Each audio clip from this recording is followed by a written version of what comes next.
નમસ્કાર દર્શક મિત્રો, હું છું રૂપલ લુણીચિયા. સંપૂર્ણ ન્યૂઝમાં આપનું સ્વાગત છે.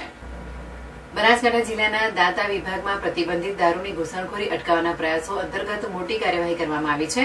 માર્ચથી જૂન 2025 દરમિયાન દાંતા ડિવિઝનના અમીરગઢ, અંબાજી અને દાંતા પોલીસ સ્ટેશન દ્વારા પકડાયેલા પરપ્રાંતીય વિદેશી દારૂના જથ્થાનો નાશ કરવામાં આવ્યો છે. પોલીસ મહાનિરીક્ષક ચિરાગ કોરડિયા અને પોલીસ અધિક્ષક અક્ષરાજ મકવાણાની સૂચના અનુસાર પ્રોહિબિશન મુદ્દામાલનો નિકાલ કરવાની કાર્યવાહી હાથ ધરવામાં આવી હતી. મદદનીશ પોલીસ અધિક્ષક સુમન નાલાના માર્ગદર્શન હેઠળ આ કાર્યવાહી કરવામાં આવી હતી. સબ ડિવિઝનલ મેજિસ્ટ્રેટ દાંતા, અધિક્ષક નશાબંધી અને આબકારી બનાસકાંઠા, પાલનપુર તેમજ અમીરગઢ, અંબાજી અને દાંતા પોલીસ સ્ટેશનના પોલીસ ઇન્સ્પેક્ટરોની હાજરીમાં આ કાર્યવાહી થઈ હતી. નામદાર કોર્ટમાં હુકમ અનુસાર કુલ 35 ગુનાઓમાં જપ્ત કરાયેલા દારૂના મુદ્દામાલનો નાશ કરવાનો આદેશ આપવામાં આવ્યો હતો.